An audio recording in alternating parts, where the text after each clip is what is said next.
braćo i sestre, dragi. 사랑하는 형제자매 여러분, 사랑하는 젊은이 여러분, Koliko nas Bog voli, to možemo i 하나님께서 우리를 얼마나 사랑하시는지는 우리가 성서 말씀을 통해서 금세 알 수 있어요. koje nam je crkva stavila na današnji dan. 또한 이것은 오늘 교회가 오늘 우리에게 제시하시는 말씀을 통해서도 드러납니다. 예수님의 말씀을 듣는 것, 예수님을 듣는 것이 얼마나 멋진 일인지요. 예수님께서 얼마나 우리를 사랑하시는지 그 고백을 듣는 것이 얼마나 멋진 일인지요. 예수님께서 우리 곁에 얼마나 가까이 계시는지 그것을 아는 것이 얼마나 멋진 일인지요. 우리 인간 창조물을 만들어 놓으시고 하느님은 멀리 계시는 것이 아니라 정말 가까이 계셔요. 그래서 예수님께서는 우리에게 아버지이신 하느님을 보여주셨고 그분이 우리를 만드셨고 우리를 우리 자신보다도 훨씬 더 잘하시면서 우리를 그저 사랑스럽게 가장 사랑스러운 피조물로 보신다는 것. 그렇다면 우리는 오늘 들은 이 복음 말씀을 어떤 식으로 알아들어야 할까요? 예수님의 삶으로만 치부할까요? 예수님의 설교, 사람들을 만났을 때 하신 대화, 예수님은 Mogli razumjeti. 아주 어려운 미사여구를 구사해서 논리적이고 너무나 철학적인 말씀을 하셔서 사람들이 이해하지 못한 것이 아닙니다. 예수님의 그 모든 설교와 모든 활동은 그 당대의 사람들에게 정말 가까이 계셨습니다. 모든 사람들이 이해할 수 있도록 표현을 하셨고 모든 사람들이 간직할 수 있도록 했고 또 말씀하시면서 그 사람들이 이 말을 이해할 수 있도록 비유를 통해서 말씀하셔서 당대 사람들이 훨씬 더 잘 이해할 수 있도록 했습니다. 그들이 더 친근하게 느낄 수 있도록 설명하셨습니다. 예수님은 그들의 일상을 알고 계셨습니다. 곧 사람들을 사랑하셨어요. 사람들을 중요히 여기셨고 존중해 주셨습니다. 그래서 당대 사람들 그 서민들의 표현을 사용하시면서 그들에게 훨씬 더 큰 신비가 있음 하느님의 그 신비를 훨씬 더 가까이 느끼게 해주셨습니다. 비유는 사실은 자주 설명이 필요 없지만 왜냐하면 이해 가능한 것입니다. 그 사람들이 이해할 수 있었지만 하느님 예수님께서는 오늘 복음에서는 조금 다른 복음 비유를 말씀해 주시는데 그 비유를 말씀해 주시고 제자들에게 그 비유를 설명까지 해 주십니다. 이런 식으로 오늘 예수님께서는 우리 사제들로 하여금 우리들의 사제 직무, 곧 설교라는 직무를 훨씬 더 깨닫도록 해주셨습니다. 이 비유를 통해서 말씀해 주신 것입니다. 그래서 많은 것을 말할 필요가 없지만 또 예수님께서 하신 그 말씀을 반복해 상기하는 것은 좋습니다. 씨 뿌리는 사람이 있습니다. 하느님의 말씀에 씨를 뿌립니다. 그것은 하느님 자체이십니다. 그분께서는 당신의 말씀에 씨를 뿌리십니다. 그 씨가 여러 다양한 환경에 떨어집니다. 그것은 사람, 우리들의 삶으로 특징 지을 수 있습니다. 하나님께서는 실제로 우리들의 마음에 씨를 뿌리십니다. 당신의 말씀에 씨를 뿌리시는데 이제 우리의 마음이 어떨지는 우리가 결정합니다. 어떤 형태의 하느님의 말씀에 씨를 뿌려서 어떤 형태의 땅이 될 것이냐 우리들의 결정을 하는 것입니다. 씨는 항상 좋은 것입니다. 하느님께로부터 오는 것이기 때문에 나쁜 씨앗은 없습니다. 하지만 우리들이 준비한 그 땅, 우리들의 환경, 그 씨가 떨어지는 영역이 어떤지에 따라서 달라집니다. 내 마음은 어떤가? 라고 물어야 합니다. 내 마음은 정말 하느님의 말씀을 위한 기름진 땅인가? I nije ovo, braćo i sestre, nešto 형제자매 여러분, 이것은 어려운 일은 아닙니다. to razotkriti jednostavnim ispitom savjesti, 우리는 svega života. 아주 단순한 양심 성찰을 통해서 금세 알 수 있습니다. 그래서 이런 질문을 해보는 겁니다. 첫 번째로 하느님의 말씀에 관심이 있는가? 말씀을 읽고 있는가? Tražim li objašnjenja te Božje riječi koje 물론 nalazimo u Bibliji 하느님의 말씀에 대한 설명이 필요합니다. 그렇다면 이 하느님의 말씀보다 더 중요한 내 인생에 더 중요한 무엇인가가 자리를 차지한 것은 아닌가? 내가 많은 관심과 많은 시간을 투자하는 무엇인가 다른 것이 있는가? 내가 어떤 식으로 언제 기도하고 있는가? Mi smo različiti, braćo i sestre. Ima nas 우리 모두는 모두가 다릅니다. 형제자매 여러분. 우리 모두는 다양한 형태의 사람들입니다. 이 비유에서 아주 잘 설명해 주십니다. 어떤 사람은 아주 쉽게 하느님을 떠납니다. 어떤 스캔들 때문에, 어떤 유혹 때문에 쉽게 하느님을 떠납니다. 오늘날도 여러 다양한 교회를 비판하고 사제들을 비판하고 모욕하고 수직함을 주는 여러 일들이 일어납니다. 그래서 많은 신자들이 교회를 떠나고 있습니다. 교회를 떠나게 만듭니다. 이렇게 악에 의해서 악의 지배를 받는 사람들은 악의 함정에 빠진 사람들입니다. 혹은 어떤 사람들은 그 씨앗에 뿌리가 없습니다. 그래서 어떤 문제가 왔을 때 어떤 문제에 대처해야 할 때 즉 하느님을 증언해야 하는 순간 그들은 하느님을 버리고 너무나 충격을 받아서 휘둘립니다. 사실 또 많은 경우 많은 사람들의 그 씨가 가시던 불에 뿌려졌다고 생각합니다. 씨는 뿌려졌지만 그들은 세상에 대한 염려와 세상에 끌려다닙니다. 부의 정신을 빼앗겨서 그 씨가 죽어버리게 만듭니다. 이런 세 가지 형태의 염려에 어떤 누구도 자유로울 수 없습니다. 우리 모두는 우리들의 일에 집중해 있고 우리가 하는 모든 것에 열중해 있습니다. 여러 많은 걱정이라는 폭탄을 맞고 있습니다. 소셜 네트워크나 여러 가지 다양한 것들이 우리들에게 폭탄처럼 떨어지고 있기 때문에 기도할 시간을 앗아갑니다. 기도하고 싶지가 않습니다. 몇 시간 동안이나 우리는 셀룰로폰을 손에 들고 있습니까? 그렇다면 우리는 기도하기 위해서 성경을 들고 있는 시간이 얼마나 됩니까? 현대 1시간 동안 미사에 참여하는 게 굉장히 어려워졌습니다. 그거보다도 전후반전 진행되는 축구 경기를 보는 게 더 쉬워졌습니다. 밤새도록 친구들과 노는 것이 1시간 미사에 참여하는 것보다 더 쉬워졌습니다. 그렇다면 자문해 봅시다. 내 삶의 가시던 분은 무엇일까? 하느님의 말씀에 숨 막히게 하는 것은 무엇일까? 예를 들어서 어떤 운동선수나 가수, 예수님이나 교회를 따르는 것보다 어떤 가수나 운동선수를 우상화하는 것은 아닐까? 혹은 내가 정말 성경을 손에 들고 가족과 성경을 읽은 적은 언제인가?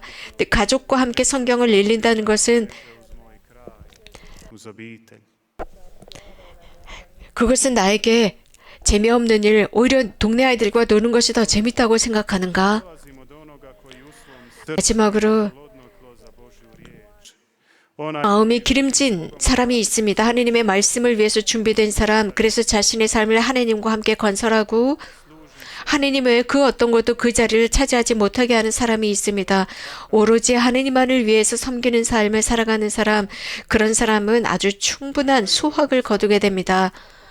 이러한 비유의 끝자락에는 우리가 꼭 관찰해야 하는 게 있습니다. 씨 뿌리는 사람입니다. 그 씨 뿌리는 농부 당연히 하느님이십니다. 하느님께서 씨를 뿌리십니다. 당신의 말씀의 씨를 우리 마음에 뿌리고 계십니다. 하지만 여기에서 보아야 하는 게 있습니다. 어떻게 뿌리시는가입니다.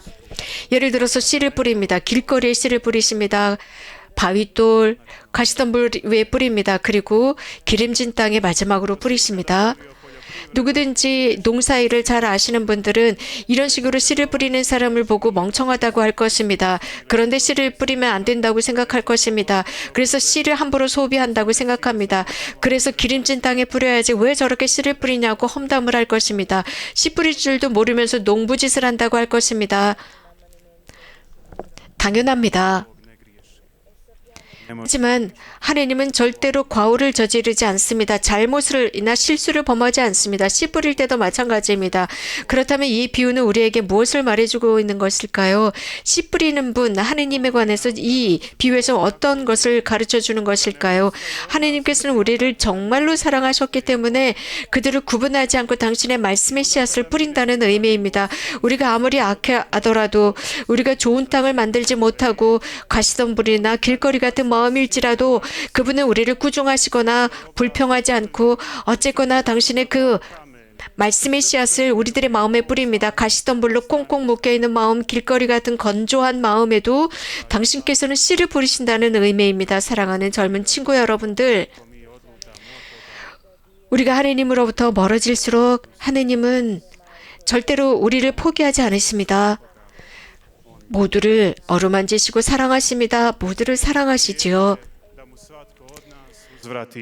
하지만 어느 한 순간에 되었을 때 더욱 우리를 사랑하시는 경우가 있습니다. 그분의 말씀을 사랑하도록 말입니다. 그때가 되었을 때 또 우리는 그분의 말씀을 관상하고 묵상하면서 그분과 함께 살아가게 됩니다. 또 이 비유 속에는 또 다른 초대가 있습니다. 형제자매 여러분, 그것은 다름 아닌 하느님 닮기입니다. 그분의 사랑 닮기입니다. 사랑한다라는 것은 그분만을 사랑하는 것이 아니라 형제자매들, 하느님께서 즉 하느님을 첫자리에 두지 않는 그 사람들을 사랑하는 것입니다. 그래서 미사보다는 다른 곳에 가는 사람들, 미사보다는 자신들의 집에 앉아서 TV를 보거나 교회에 관해서 불평하거나 비판하거나 주교들이나 사제들에 관해서 험담하는 것을 더 좋아하는 그런 사람들을 사랑하라는 것입니다. 하느님의 말씀은 우리들의 창조주, 씨를 뿌리는 사람으로서 모든 사람을 사랑하라는 것입니다. 하느님께 인도하라는 것입니다. 절대 누구도 비판하거나 험담하지 말고 누구도 거부하거나 배척하지 말라는 것입니다. 사랑하라는 것입니다. 하느님의 사랑으로 서로 사랑하라는 초대입니다. 특별히 교회에서 멀어진 이들을 사랑하라는 것입니다. 그들은 더욱 하느님의 사랑이 필요하기 때문입니다.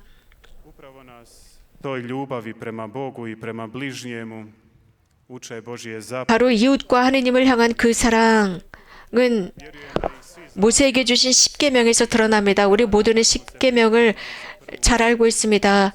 우리가 천년성체를 준비하는 그 순간부터 우리는 이 십계명을 외웠습니다. Možda i na pamet. 이 십계명을 우리는 잘 배웠습니다. 우리는 잘 기억하고 있습니다. 하지만 이 계명을 기억하는 것과 실천하는 것은 다른 것입니다. 우리 마음에 각인시키고 우리들의 삶의 순간순간마다 실천해야 합니다. 왜냐하면 이 각인된 십계명이 우리들의 모든 삶을 제대로 만져주고 제대로 살아갈 수 있도록 합니다. 그런데 이 십계명이 현대사회에서 배척당하고 있습니다. 누군가는 왜냐하면 사람들은 모두 명령하기를 좋아하기 때문입니다. 모든 국가의 지배 구조가 점차적으로 무너져가고 있습니다. 교회도 그렇습니다. 그러나 하느님의 권위는 무너지지 않습니다. 그래서 하느님의 권위, 하느님의 그 명령에 순명해야 합니다. 얼마 전에 제가 조금 전에 하느님께서 우리를 얼마나 사랑하시는지 말씀드렸습니다. 하느님은 사랑하셨기 때문에 우리들을 만드셨습니다. 우리를 사랑하셨기 때문에 이 세상을 아름답게 만드셨고 우리를 사랑하셨기 때문에 당신의 외아들을 보내셔서 우리를 구원하셨습니다. 이토록 우리를 사랑하신다면 나는 그분의 명령에 순명해야 합니다. 그분은 좋으신 아버지이기 때문입니다. 우리도 사랑하시기 때문입니다. 그렇기 때문에 불평하지 말고 핑계를 대지 말고 무조건 순명해야 합니다. 어떤 사람은 십계명이 우리들의 자유를 제한시킨다고 합니다. 십계명은 명령이라고 합니다. 하느님은 우리에게 자유를 주셨습니다. 그래서 우리들의 자유를 좌우한다고 사람들은 생각합니다. 그러나 하느님은 자유를 주셨고 이 십계명은 또 우리들에게 어떤 한계를 주신 게 사실입니다. 하지만 하느님은 우리에게 자유를 주셨고 우리를 정말 사랑하셨기 때문에 십계명이라는 것을 주셨습니다. 우리들을 길을 잃지 않도록 보호하시기 위해서 장벽으로 주신 것이 이 십계명입니다. 저는 이 십계명에 관해서 이런 이미지로 설명하는 것을 좋아합니다. 여러분들 상상해 보십시오. 어떤 건물이 있습니다. 높은 빌딩입니다. 그 빌딩 안에는 이 빌딩 안에서 어린아이들이 놀고 있습니다. 이것이 바로 우리들의 세상, 우리들의 삶입니다. 하느님께서는 자유를 주셨습니다. 그래서 만약에 그 빌딩에 지붕이 없다면 아이들은 어떻게 되겠습니까? 아이들은 여기저기 뛰어다니면서 공놀이를 하고 있습니다. 그런데 그 위층까지 올라갔을 때 지붕이 없다면 위험하지 않을까요? 당연히 그 아이들은 거기 지붕이 없는 빌딩에서 떨어질 것이고 죽을 것입니다. 십계명이 무엇일까요? 십계명이야말로 우리를 보호하는 지붕과 같습니다. 어린아이들이 놀고 있는 그 지붕을 덮고 있는 것입니다. 어린아이들이 넘어지지 않도록 도와주는 것입니다. 불행하게 죽지 않도록 도와주는 것입니다. 십계명이 바로 이렇습니다. 하느님의 계명은 우리들을 지켜주는 것입니다. 형제자매 여러분, 우리가 영원한 죽음으로 떨어지지 않도록 지켜줍니다. 그래서 그리스도 좋다, 교회는 싫다, 하느님은 좋다, 십계명은 싫다라는 이런 논리에 빠지지 마십시오. 교회의 가르침을 통해서 우리는 십계명을 알고 그리스도를 알고 하느님께서 우리들을 사랑하신다는 것을 압니다. 우리와 함께 영원히 살고자 하는 하느님을 우리는 배웠습니다. 사랑하는 젊은이 여러분, 여러분은 이곳에서 영적으로 쇄신되기 위해서 찾아오셨습니다. 그렇다면 정말 진지하게 이런 쇄신을 받아들이십시오. 온전히 주님께 의탁하고 로사리오 기도를 봉헌하고 미사에 참여하면서 여러분들을 주님께 드리십시오. 그리고 양손에 성경을 들고 읽으면서 묵상하십시오. 그래서 하나님께서 여러분들을 이끌어가게 하십시오. 사람들의 쓸데없는 없어질 그 말에 좌우되지 마시고 구체적인 예수 그리스도의 말씀에 따라 사십시오. 아무것도 두려워하지 마십시오. 그리스도와 함께 사는 사람은 모든 악을 이깁니다. 그러니 그리스도와 사십시오. 여러분들의 삶의 마지막 순간 내 승리자가 되십시오. 아멘.